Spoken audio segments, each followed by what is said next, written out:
Iba camino a la reunión por la herencia de mi esposo. Cuando subí al auto, un hombre sin hogar corrió y gritó: «Señora, no encienda ese coche, su nuera». Se me heló la sangre, pero cuando llegué a la reunión, la sanguijuela se desmayó al verme.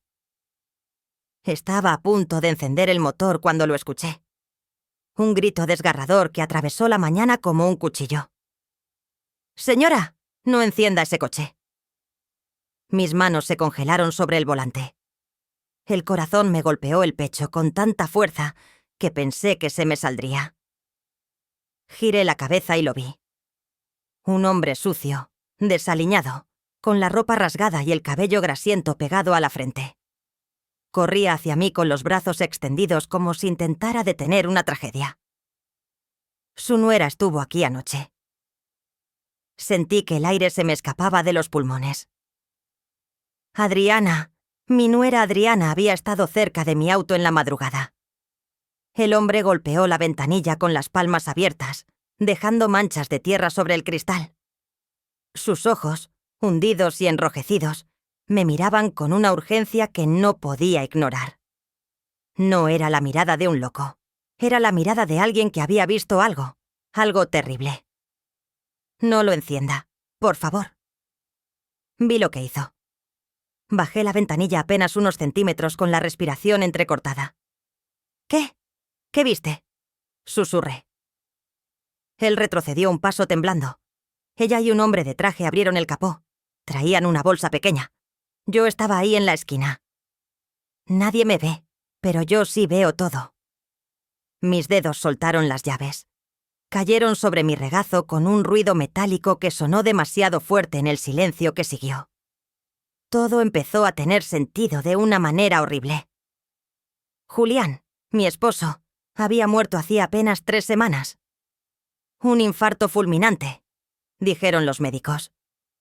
Pero yo sabía que algo no cuadraba. Julián era fuerte, cuidaba su salud, no bebía, no fumaba y de repente se desvaneció en el hospital, rodeado solo por Adriana, solo por ella. Y ahora este hombre, este desconocido que vivía en las sombras de la ciudad, me decía que mi nuera había tocado mi auto en plena noche. «¿Por qué me lo dices?», le pregunté, todavía con la voz rota.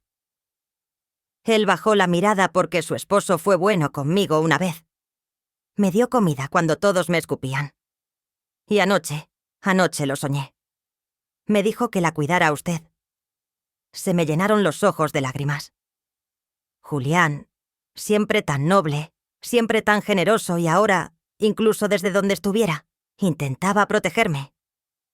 Salí del auto con las piernas temblando. El sol de la mañana me golpeó la cara, pero sentí frío, un frío que venía desde adentro. Caminé hasta el frente del coche, abrí el capó con manos torpes y lo que vi me quitó el aliento. Un cable estaba cortado, no roto, cortado con precisión y junto al motor, escondida entre las piezas metálicas, había una pequeña bolsa de plástico con un líquido transparente que olía a gasolina. Mi cuerpo entero comenzó a temblar. Si hubiera encendido ese motor, si hubiera presionado el acelerador, todo habría explotado. Yo habría explotado. Me dejé caer contra el auto con las rodillas flojas y la vista nublada. Adriana quería matarme.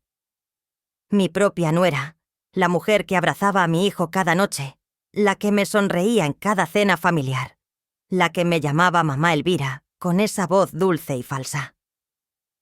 Había intentado asesinarme, y lo peor de todo, tenía que ir a la notaría esa misma mañana a la lectura del testamento de Julián. Ella estaría ahí sonriendo, esperando, creyendo que yo nunca llegaría.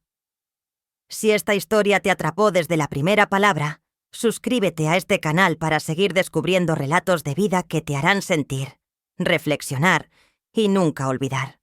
Cerré el capó con fuerza, sequé mis lágrimas con el dorso de la mano y miré al hombre que acababa de salvarme la vida.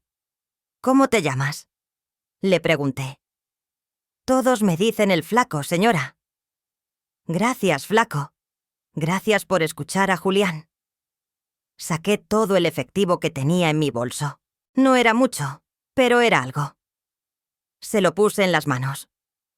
Vuelvo pronto y cuando vuelva quiero que me cuentes todo lo que viste, cada detalle. Él asintió apretando los billetes contra su pecho como si fueran oro. Llamé a un taxi. No iba a arriesgar mi vida en ese auto. No todavía. Pero mientras el taxi avanzaba por las calles de la ciudad, una certeza fría y dura se instaló en mi pecho. Adriana había cometido un error. Me había subestimado. Creía que yo era solo una viuda vieja, débil, fácil de eliminar. Pero estaba equivocada porque ahora yo sabía, y una mujer que sabe es peligrosa. La notaría me esperaba, mi nuera me esperaba, y yo iba a entrar por esa puerta como si nada hubiera pasado, pero por dentro ya estaba en guerra, y esta vez no iba a perder.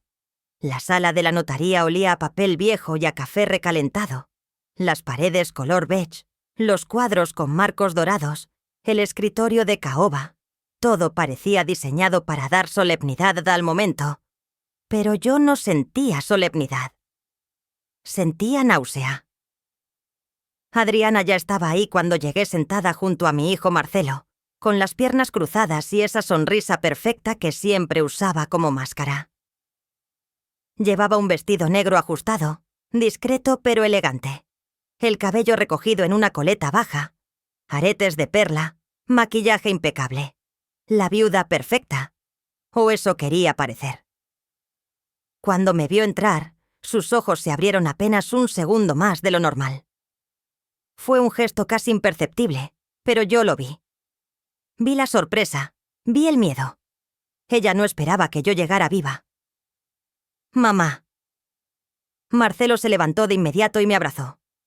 Su cuerpo estaba tenso, cargado. Mi hijo había envejecido 10 años en 3 semanas. Tenía ojeras profundas, la barba sin arreglar, y cuando me apretó contra su pecho, sentí que temblaba. «Mi amor», susurré acariciándole la espalda. «Estoy aquí». Adriana también se levantó, caminó hacia mí con pasos medidos, casi teatrales, y me abrazó con esa calidez falsa que ya me revolvía el estómago. «Mamá Elvira», dijo con voz suave, «qué bueno que llegaste». Estábamos preocupados. Sus manos en mi espalda eran frías, su perfume demasiado dulce. Y cuando se separó, nuestros ojos se encontraron por un instante demasiado largo. Yo no aparté la mirada. Ella sí. «Bueno, comencemos». El licenciado Romero, un hombre de unos 60 años con lentes gruesos y corbata azul, abrió una carpeta de cuero sobre el escritorio. «Sé que este es un momento difícil para la familia Ortega, pero es necesario cumplir con los últimos deseos del señor Julián». A su lado, el joven abogado Germán Solís tomaba notas en silencio desde el rincón. Me senté frente al escritorio. Marcelo a mi derecha, Adriana a mi izquierda, tan cerca que podía escuchar su respiración. El licenciado comenzó a leer. Al principio todo parecía normal. La casa principal quedaba a mi nombre. Las cuentas bancarias personales también. Algunos terrenos en Puebla serían repartidos entre Marcelo y su hermana Sofía, que vivía en Monterrey, y no pudo venir. Pero entonces llegó la parte que me hizo sentir como si el piso se abriera bajo mis pies, y conforme a la disposición testamentaria modificada el 12 de agosto del año pasado, el licenciado hizo una pausa y me miró por encima de sus lentes. Sí. Las propiedades ubicadas en la colonia Roma, la bodega en Talnepantla y el departamento en Polanco quedan a nombre de la señora Adriana Salazar de Ortega. Silencio. Un silencio tan pesado que podía sentirlo aplastándome el pecho. ¿Qué? Mi voz salió apenas como un susurro. El licenciado carraspeó incómodo. Fue una modificación hecha por el señor Julián 3 meses antes de su fallecimiento, firmada ante notario. Aquí está la documentación. Empujó unos papeles hacia mí. Mis manos temblaban tanto que apenas podía sostenerlos. Ahí estaba la firma de Julián, su nombre, la fecha. Pero algo no cuadraba. Julián jamás me habría ocultado algo así. Jamás habría dejado propiedades millonarias a nombre de Adriana sin siquiera mencionármelo. Éramos un equipo, siempre lo fuimos. ¡Mamá! Papá me lo comentó. La voz de Marcelo sonó cansada, casi derrotada. Dijo que Adriana había sido un gran apoyo para él en los últimos meses, que quería asegurar nuestro futuro. Me giré hacia mi hijo con el corazón desgarrado. ¿Y tú lo sabías? Lo sabías, si no me dijiste nada. Marcelo bajó la mirada. No quería preocuparte. Pensé que papá te lo diría cuando fuera el momento. Adriana puso su mano sobre la de Marcelo. Un gesto posesivo. Territorios marcados. Elvira, yo sé que esto es una sorpresa, dijo con esa voz controlada, casi compasiva. Pero Julián confiaba en mí. Él sabía que yo cuidaría de Marcelo y de ti también. Por supuesto. Sus palabras eran veneno envuelto en terciopelo. Me levanté de la silla. Las piernas me pesaban como si cargara piedras. Necesito aire. Salí de la sala antes de que alguien pudiera detenerme. El pasillo de la notaría era estrecho y frío. Me apoyé contra la pared intentando respirar, intentando pensar. 3 propiedades, millones de pesos, a nombre de Adriana, y ella había intentado matarme esa misma mañana. ¿Por qué? ¿Qué más quería? ¿Qué más le faltaba por quitarme? La respuesta llegó clara, brutal. Ella quería todo. Escuché pasos detrás de mí. Era Adriana. Salió de la sala con esa sonrisa inquebrantable, como si nada en el mundo pudiera tocarla. Elvira. Entiendo que estés sorprendida, pero esto es lo que Julián quería. Deberíamos respetar su voluntad, ¿no crees? La miré fijamente. Cada músculo de mi cuerpo estaba tenso. Tú estuviste cerca de mi auto anoche. Su sonrisa vaciló. Solo por un segundo. Pero fue suficiente. ¿Qué? No. ¿Por qué habría de alguien te vio? Sus ojos se endurecieron. La máscara comenzaba a resquebrajarse. No sé de qué hablas, Elvira. Tal vez el estrés te está afectando. Deberías descansar. Se dio la vuelta y regresó a la sala, dejándome sola en ese pasillo helado. Pero algo había cambiado en mí. Ya no tenía miedo. Tenía claridad. Adriana había planeado todo esto. Manipuló a Julián. Falsificó documentos. Intentó matarme. Y ahora, frente a un notario, estaba cobrando su botín. Pero cometió un error. Me dejó viva y yo iba a usar cada segundo que me quedara para desenmascarar su traición, recuperar lo que era mío y hacer que pagara por lo que le hizo a Julián. Regresé a la sala, me senté, firmé lo que tenía que firmar, pero por dentro ya había comenzado la guerra y esta vez iba a pelear hasta el final. Los días siguientes fueron una pesadilla silenciosa. Regresé a mi casa. Esa casa que Julián y yo construimos juntos hace 30 años, y todo me parecía diferente. Las paredes ya no me protegían. Los muebles, los cuadros, las fotos enmarcadas. Todo parecía susurrarme la misma pregunta. ¿Qué pasó realmente? No podía dormir. No podía comer. Cada vez que cerraba los ojos, veía la bolsa de gasolina escondida en el motor. Veía la sonrisa de Adriana. Escuchaba su voz dulce y venenosa. Y entonces comenzaron los rumores. Fue en el mercado donde lo escuché por primera vez. Había ido temprano a comprar verduras intentando mantener algo de normalidad en mi vida destrozada.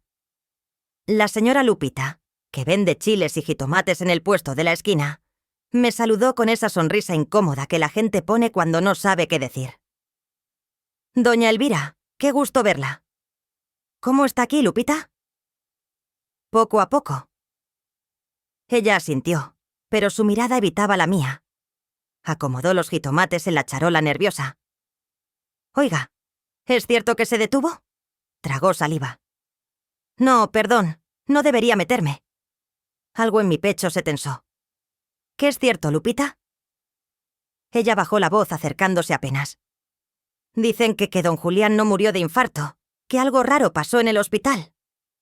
Me quedé helada. La bolsa de verduras casi se me cae de las manos. ¿Quién dice eso? Es que la gente habla, doña Elvira. Dicen que su nuera iba todos los días al hospital sola y que los doctores nunca supieron explicar bien qué pasó. Un hombre tan sano. Así no más. Hizo un gesto con la mano como si algo se desvaneciera en el aire. No le respondí. Pagué. Tomé mis cosas y salí de ahí con el corazón latiéndome en los oídos, pero no terminó ahí. En la farmacia la cajera me miró con lástima. En la panadería, 2 señoras dejaron de hablar en cuanto entré. Y en la esquina de mi calle vi a la vecina del número 12, doña Carmela, platicando con otra mujer. Cuando me vieron pasar, bajaron la voz y se voltearon, pero alcancé a escuchar. Dicen que la nuera ya se quedó con 3 propiedades. Pobre doña Elvira, y ella que la trataba como a una hija. Cada palabra era una puñalada. No era solo que Adriana me hubiera traicionado, era que toda la colonia lo sabía, o al menos lo sospechaba. Y yo no tenía pruebas, solo intuiciones, solo un vacío enorme donde antes estaba mi confianza. Esa noche, sola en la casa, me senté frente al escritorio de Julián. Era un mueble antiguo de madera oscura, con cajones profundos y una lámpara de escritorio que él usaba para revisar contratos. Abrí el primer cajón. Papeles, facturas viejas, recibos de luz. El segundo cajón. Libretas, plumas, una foto nuestra en Acapulco, sonriendo bajo el sol. Mis ojos se llenaron de lágrimas. «Julián, ¿qué te hicieron?», susurré. Entonces vi algo que no había notado antes. En el tercer cajón, hasta el fondo, había una carpeta manila. Estaba escondida debajo de unos planos arquitectónicos viejos. La saqué con manos temblorosas. Adentro había estados de cuenta bancarios, pero no eran los que yo conocía. Era una cuenta que nunca había visto. A nombre de Julián y de Adriana, sentí que el mundo se detenía. Movimientos bancarios. Transferencias. 2 millones de pesos retirados en agosto, otro 1 millón en septiembre, y luego, justo una semana antes de que Julián muriera, otra transferencia de 3.000 hilones. 8 millones en total, 6 movidos antes de su muerte y 2 después. Sin mi conocimiento, busqué las fechas, las comparé con mi calendario. Todas esas transferencias se hicieron en días en que yo estaba fuera, visitando a mi hermana en Querétaro, en un retiro espiritual en Tepoztlán.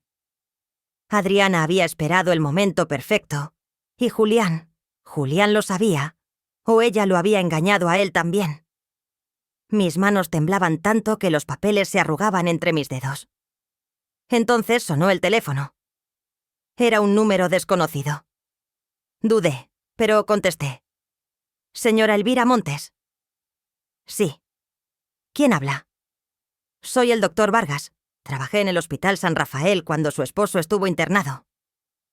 Mi respiración se cortó. «¿Qué? ¿Qué necesita, doctor?» Hubo una pausa larga, demasiado larga. «Necesito hablar con usted en persona. Hay algo que debió haberse investigado en su momento, pero nadie quiso escucharme.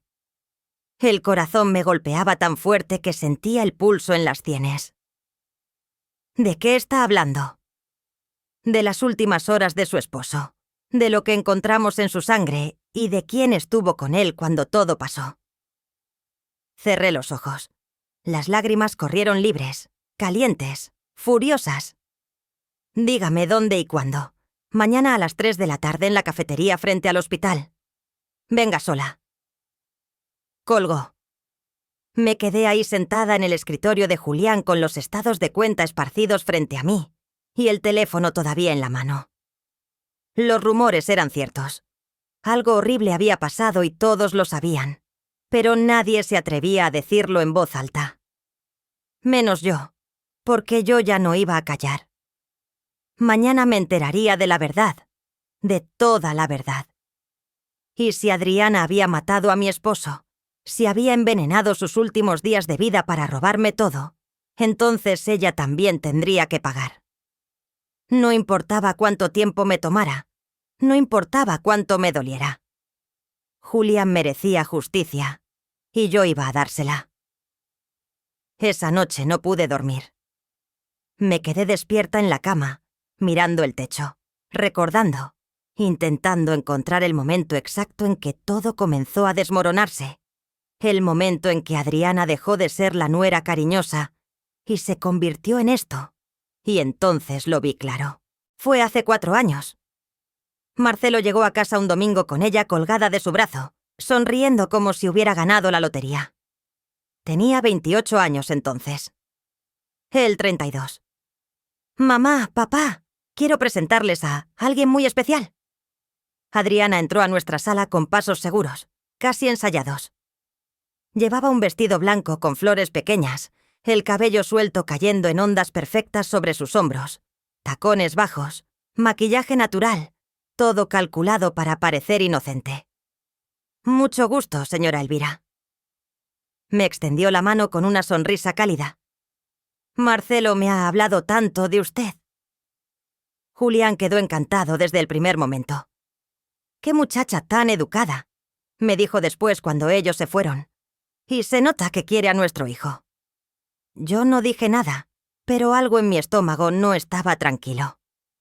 Tal vez fue la forma en que sus ojos recorrieron la casa cuando entró. No con curiosidad, con evaluación, como si estuviera midiendo cada mueble, cada cuadro, cada centímetro de nuestra vida. Tal vez fue la manera en que tocó el jarrón de porcelana de la entrada y preguntó con esa voz dulce: «¿Esto es antiguo? Debe valer una fortuna. O tal vez fue simplemente instinto de madre. Ese cosquilleo incómodo que te dice: esta persona no es lo que aparenta».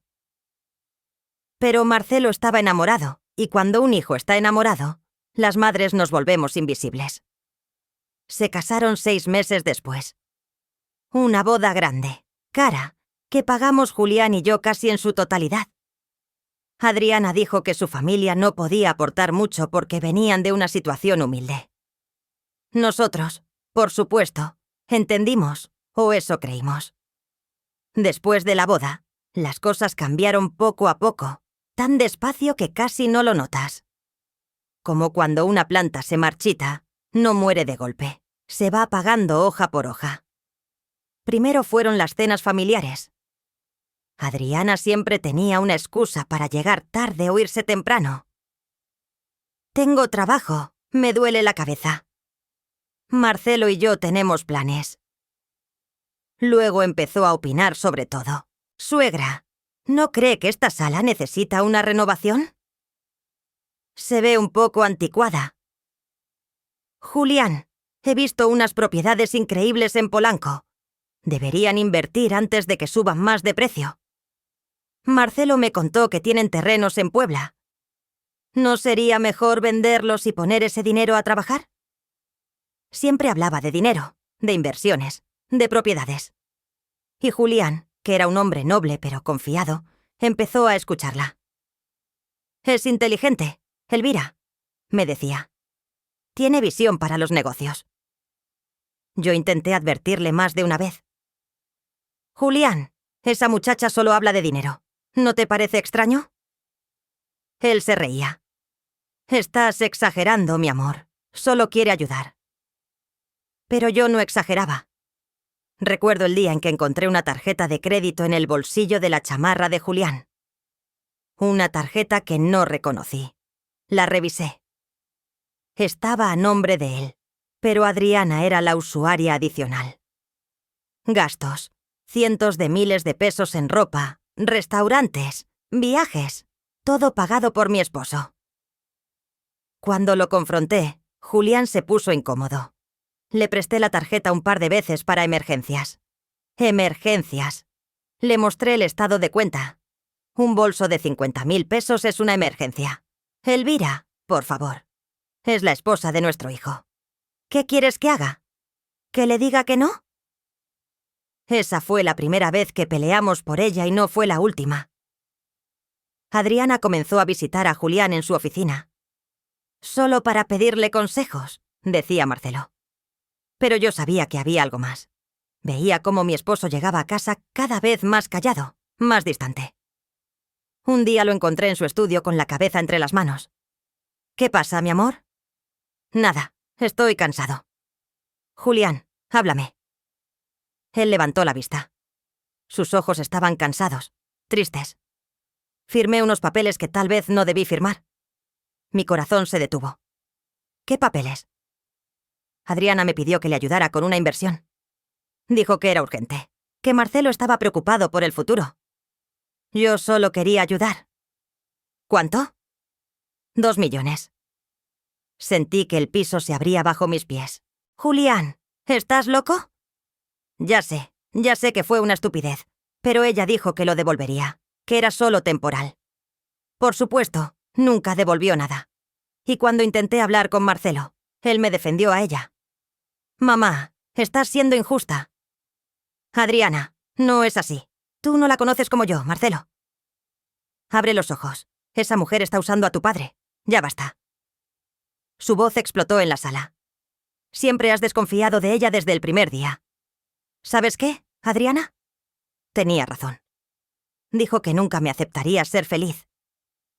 Esas palabras me rompieron porque no eran las palabras de mi hijo. Eran las palabras de ella.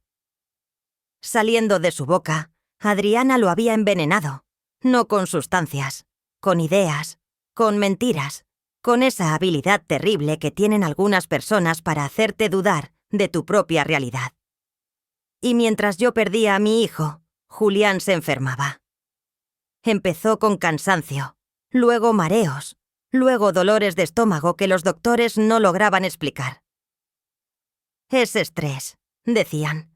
«Descanse más». Pero yo sabía que no era estrés, porque cada vez que Adriana lo visitaba, Julián empeoraba. Hasta que un día en el hospital, mientras yo estaba en Querétaro visitando a mi hermana enferma, Julián tuvo un paro cardíaco fulminante, y la única persona que estaba con él en ese momento era Adriana. Ahora, sentada en mi cama, con las sábanas frías y la casa en silencio, entendí todo. Adriana no había entrado a esta familia por amor. Había entrado a destruirnos, y lo peor de todo, lo había logrado. Pero todavía quedaba una cosa que no pudo quitarme: mi voluntad de pelear. Mañana me reuniría con el doctor Vargas. Mañana sabría la verdad sobre lo que pasó en ese hospital. Y cuando tuviera las respuestas, Adriana descubriría que subestimó a la mujer equivocada. Porque una madre puede perdonar muchas cosas, pero nunca perdonará a quien le arrebató al amor de su vida. Y yo acababa de decidir que el perdón ya no era una opción. A la mañana siguiente desperté con una certeza helada en el pecho. Necesitaba pruebas. Necesitaba algo concreto, tangible, que no pudiera ser ignorado o desechado como paranoia de viuda. Algo que incluso Marcelo no pudiera negar. Y ese algo estaba en mi cochera. Bajé las escaleras todavía en batata con el cabello recogido en una trenza despeinada. El sol apenas comenzaba a colarse por las ventanas, tiñendo todo de naranja pálido. La casa olía a café viejo y a silencio. Me preparé una taza de té que no me tomé. Mis manos temblaban demasiado. A las 8 de la mañana llamé a don Servando. Él había sido el mecánico de confianza de Julián por más de 20 años. Un hombre de 60 y tantos, con manos manchadas de grasa y una honestidad a prueba de todo. Si alguien podía decirme la verdad sobre lo que había en mi auto, era él. «Doña Elvira». Su voz sonó sorprendida al otro lado de la línea. «¿Cómo está? Cuánto lo siento por don Julián». «Gracias, Servando. Necesito que vengas a mi casa. Es urgente. ¿Le pasa algo al coche?» «No lo sé. Eso es lo que necesito que me digas». Hubo una pausa. «Voy para allá». Llegó media hora después en su camioneta destartalada que olía a aceite quemado y a cigarro.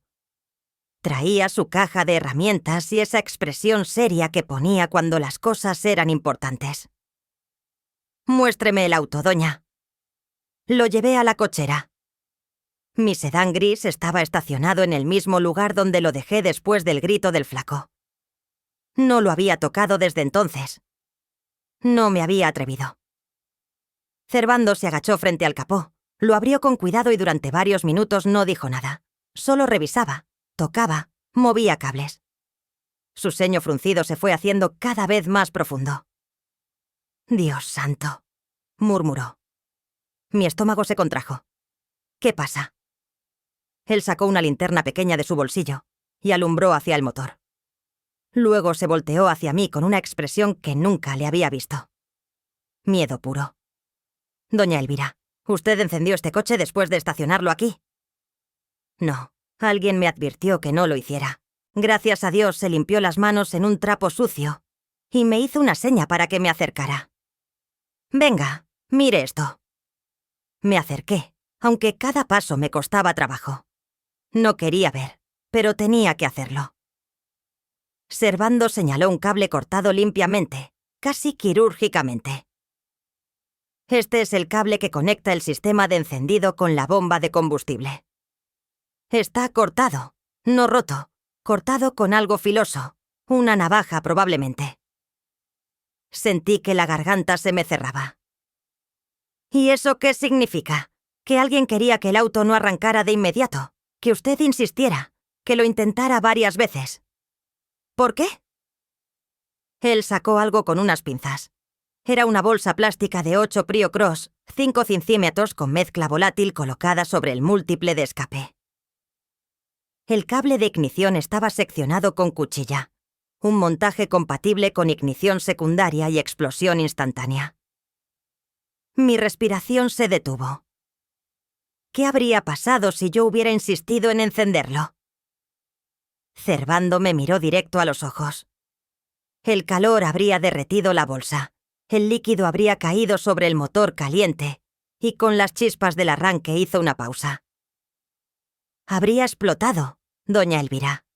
Usted habría explotado. Las piernas me fallaron. Tuve que apoyarme contra la pared de la cochera para no caer. El mundo daba vueltas. ¿Estás seguro? Completamente. Esto no es un accidente. Esto no es vandalismo de algún chamaco idiota. Esto es. Tragó saliva. Intento de asesinato. Las palabras quedaron suspendidas en el aire, pesadas como piedras. Intento de asesinato. Alguien había querido matarme. Alguien había planeado que yo muriera quemada dentro de mi propio auto, en mi propia cochera, sin testigos, sin escapatoria. Y ese alguien era Adriana. Observando, mi voz salió como un susurro roto. Necesito que documentes todo esto, fotos, videos, lo que sea necesario. Ya lo estaba pensando. Sacó su celular. Voy a grabar todo y luego deberíamos llamar a la policía. No, todavía no. Él me miró confundido. Doña Elvira, esto es grave. Si alguien intentó, lo sé, pero necesito más pruebas. Necesito que esto sea irrefutable, porque la persona que hizo esto me temblaba la voz. Es mi nuera, y si voy a quien acusarla, necesito que no haya ninguna duda. Ninguna. Servando cerró el capó con cuidado, como si el auto fuera una bomba que todavía pudiera explotar. Su nuera, Adriana. Asentí. Un hombre sin hogar la vio. La vio a ella y a otro hombre aquí en la madrugada manipulando el auto. Servando negó con la cabeza incrédulo. Dios mío, ¿pero por qué? ¿Qué gana ella con todo? Las lágrimas comenzaron a rodar por mis mejillas. Gana todo, la herencia, las propiedades, el control total sobre mi hijo. Si yo desaparezco, ella se queda con todo. Servando maldijo entre dientes. Guardó sus herramientas con movimientos bruscos, furioso. Esto no se va a quedar así, doña Elvira. No voy a permitir que le pase nada. No va a pasarme nada. Dije limpiándome las lágrimas con el dorso de la mano, porque ahora sé lo que ella es capaz de hacer y ya no voy a darle otra oportunidad. Servando terminó de grabar todo. Me pasó los videos a mi celular, cada cable cortado, cada ángulo de la bolsa derretida, cada centímetro de evidencia. «¿Qué van a hacer ahora?», me preguntó antes de irse. «Voy a reunirme con alguien. Un doctor que trabajó con Julián en el hospital. Y después voy a armar un caso tan sólido que ni el mejor abogado del mundo pueda defenderla». Servando puso una mano sobre mi hombro. «Don Julián estaría orgulloso de usted». Esas palabras me rompieron y me reconstruyeron al mismo tiempo.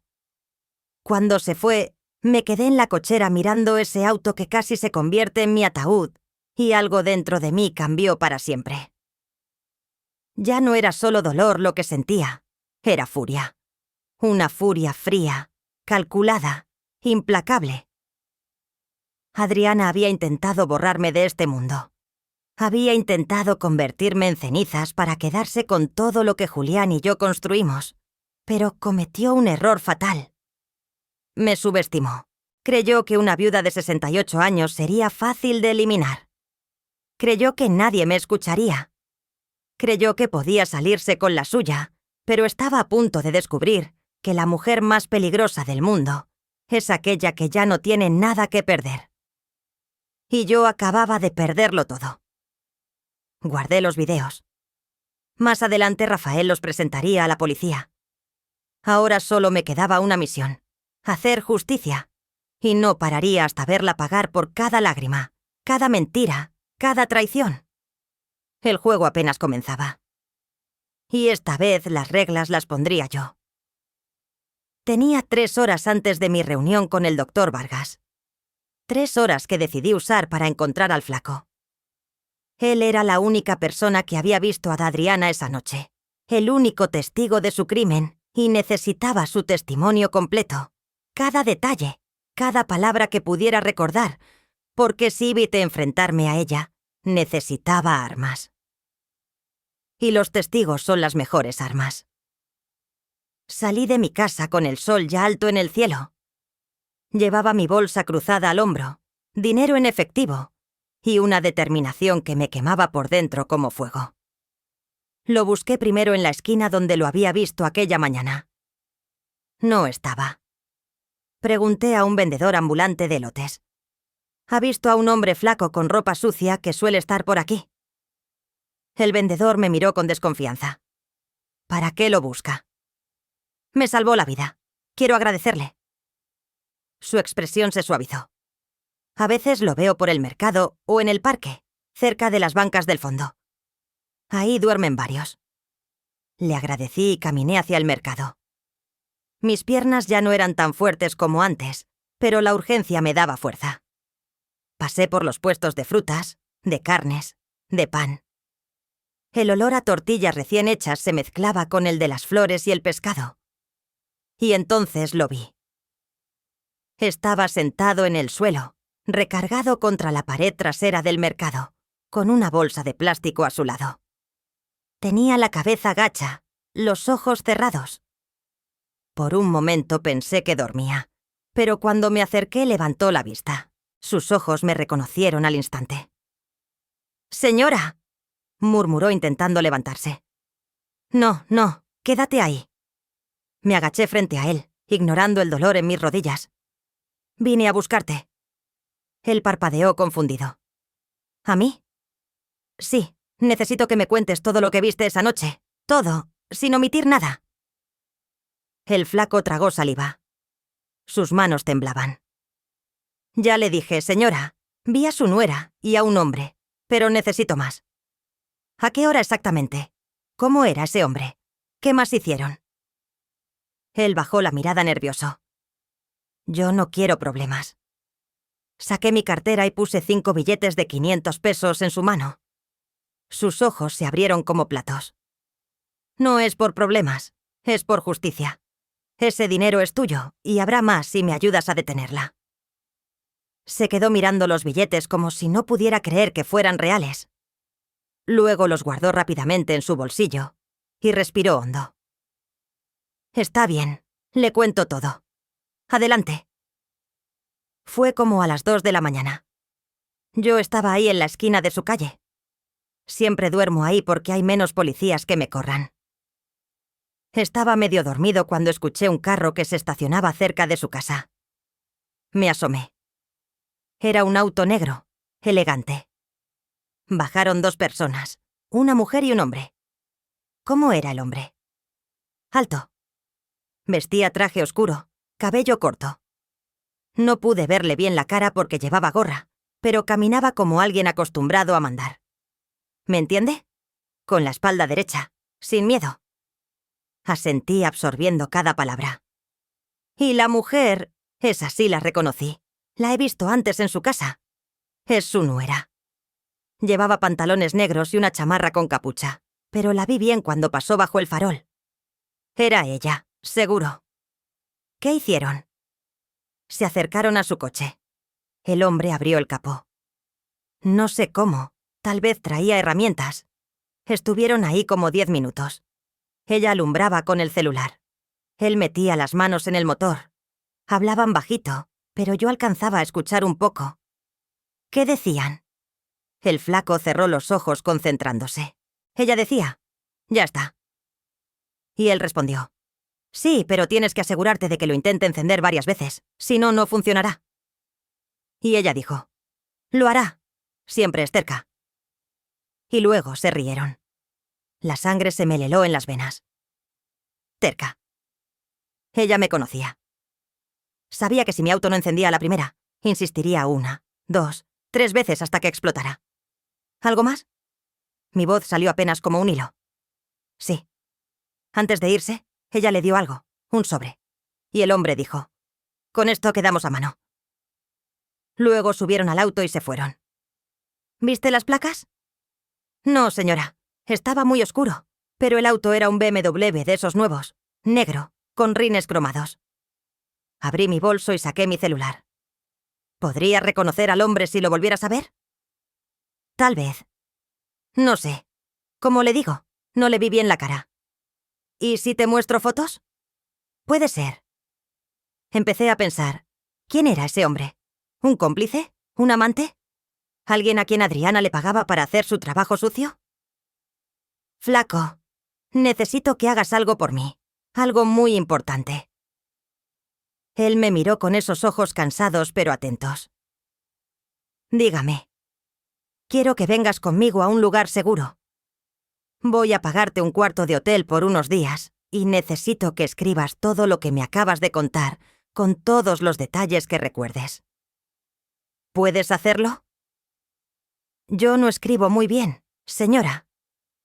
No importa, yo te ayudo. Pero necesito que tu testimonio quede registrado porque llegará el momento en que tendrás que repetir esto frente a otras personas. ¿Entiendes? Él asintió lentamente frente a la policía. Tal vez, o frente a un juez. El flaco se puso pálido. Señora, yo no puedo meterme en esas cosas. Tengo antecedentes, robos pequeños, nada grave. Pero si me ven en una corte, no te va a pasar nada. Le puse una mano sobre el hombro. Te lo prometo, yo te voy a proteger. Pero necesito que me ayudes, porque esa mujer no solo intentó matarme a mí, también mató a mi esposo. Y si no la detenemos, lo volverá a hacer. Sus ojos se llenaron de algo parecido a la compasión. Su esposo fue bueno conmigo. Me trató como persona, no como basura. Entonces, ayúdame a hacer justicia por él. Hubo un largo silencio. El ruido del mercado continuaba a nuestro alrededor. Voces, risas, el golpeteo de los cuchillos contra las tablas de madera. Pero en ese pequeño rincón solo estábamos él y yo, conectados por una verdad terrible. Finalmente el flaco asintió. Está bien, lo haré. Le ayudé a levantarse. Era más ligero de lo que pensaba, pura piel y huesos. Lo llevé a un hotel modesto, pero limpio, cerca del centro. Pagué por una semana. Le compré ropa nueva, jabón, comida. Y esa tarde, sentados en la pequeña habitación con olor a detergente, escribimos juntos su testimonio. Cada palabra, cada detalle, cada segundo de esa noche. Cuando terminamos, le tomé una foto con mi celular. sosteniéndolo en sus manos. Su firma al final. «Guárdalo bien», le dije. «Este papel puede cambiar todo». Él lo dobló con cuidado y lo metió debajo del colchón. «Señora, ¿de verdad cree que esto sirva de algo?» Lo miré directo a los ojos. «Flaco, tú eres la única persona en el mundo que vio lo que ella hizo.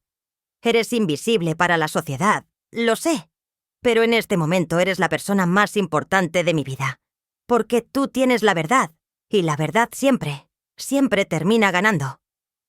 Él sonrió por primera vez. Una sonrisa rota, pero real. «Gracias por creerme, señora. Gracias a ti por tener el valor de hablar». Salí del hotel con el corazón más ligero. Tenía un testigo. Tenía pruebas del auto y en 1 hora tendría las respuestas sobre lo que pasó en el hospital. Adriana había construido su imperio sobre mentiras, pero yo estaba a punto de derrumbarlo, pieza por pieza, hasta que no quedara nada. Llegué a la cafetería frente al hospital 15 minutos antes de las 3. Me senté en una mesa junto a la ventana desde donde podía ver la entrada del San Rafael. Ese edificio blanco de 5 pisos que alguna vez me pareció un lugar de esperanza, ahora se veía como un mausoleo. Ahí dentro había muerto Julián. Ahí dentro Adriana lo había dejado morir. Pedí un café que no me tomé. Solo lo sostuve entre mis manos, sintiendo el calor del vaso desechable, intentando calmar el temblor que no se iba. A las 3 en punto, un hombre entró a la cafetería. 50 y tantos años, cabello entreco, bata médica debajo de una chamarra gris, lentes redondos, mirada seria. Me buscó con los ojos. Cuando me vio, asintió, se acercó a mi mesa y extendió la mano. «Señora Montes, soy el doctor Vargas. Gracias por venir». Se sentó frente a mí, pidió un café negro y durante un momento no dijo nada. Solo me miraba evaluándome como si intentara decidir si yo era lo suficientemente fuerte para escuchar lo que tenía que decir. Finalmente habló. «No debería estar aquí. Lo que voy a contarle podría costarme mi trabajo, tal vez incluso mi licencia, pero no puedo seguir callando». Mi corazón latió más rápido. «Dígame la verdad, por favor». Él sacó una carpeta delgada de su mochila, la puso sobre la mesa y la abrió con cuidado. Dentro había hojas impresas, estudios médicos, gráficas. Su esposo llegó al hospital el 18 de septiembre. Se quejaba de mareos, dolor abdominal, náuseas. Pensamos que era gastritis aguda. Lo internamos para hidratarlo y hacerle estudios. Asentí. Todo eso ya lo sabía. Durante los primeros 2 días su condición era estable, incómoda, pero estable. Pero entonces hizo una pausa. Empezó a empeorar rápido, demasiado rápido. ¿Qué pasó? Sus signos vitales comenzaron a fallar. Taquicardia, presión arterial irregular, confusión mental. Y lo más extraño, sus análisis de sangre mostraban niveles elevados de potasio muchísimo más altos de lo normal. ¿Y eso qué significa? Hiperpotasemia severa puede causar un paro cardíaco fulminante, pero lo raro es que no tenía ninguna razón médica para tener esos niveles. No era diabético, no tenía problemas renales, no estaba tomando medicamentos que lo justificaran. Sentí que algo frío me recorría la espalda. ¿Está diciendo que estoy diciendo que alguien pudo haberle administrado potasio de manera externa, en dosis altas, sin que nadie se diera cuenta? La cafetería pareció girar a mi alrededor. ¿Quién? ¿Cómo? No lo sé, pero sé quién tenía acceso ilimitado a su habitación, quién estuvo con él las últimas horas de su vida, quién estaba ahí cuando nadie más podía estar.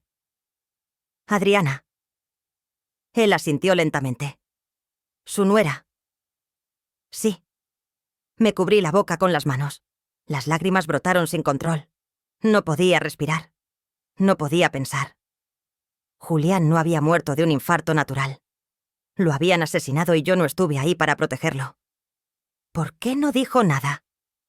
Mi voz salió rota, desesperada. ¿Por qué no lo investigaron? El doctor Vargas bajó la mirada avergonzado. Lo intenté. Hablé con el director del hospital. Le mostré los análisis. Le dije que algo no cuadraba, pero él me dijo que no podíamos hacer acusaciones sin pruebas contundentes, que una autopsia necesitaba el consentimiento de la familia y su nuera. Ella se negó. El abogado Solís aconsejó que la cremación sería lo más digno y sanitario. Marcelo firmó confiando en su palabra. ¿Qué? Dijo que no quería profanar el cuerpo de su suegro, que era una falta de respeto, que Julián habría querido descansar en paz y su hijo la apoyó.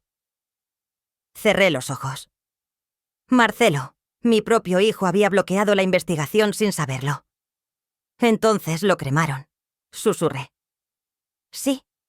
Y con eso se perdió cualquier posibilidad de demostrar lo que pasó. Me quedé en silencio. El ruido de la cafetería se sentía lejano, irreal. Voces, tazas chocando, el vapor de las máquinas de café. Todo se sentía como un sueño del que no podía despertar. Doctor, ¿usted cree que ella lo hizo? Él me miró directo a los ojos. Sí, creo que su nuera envenenó a su esposo. No puedo probarlo. Pero en 25 años de carrera he visto muchas muertes, y esta no fue natural. Las lágrimas rodaron libres por mis mejillas. ¿Cómo lo hizo? Pudo ser con suplementos de potasio. Son fáciles de conseguir. Se venden sin receta.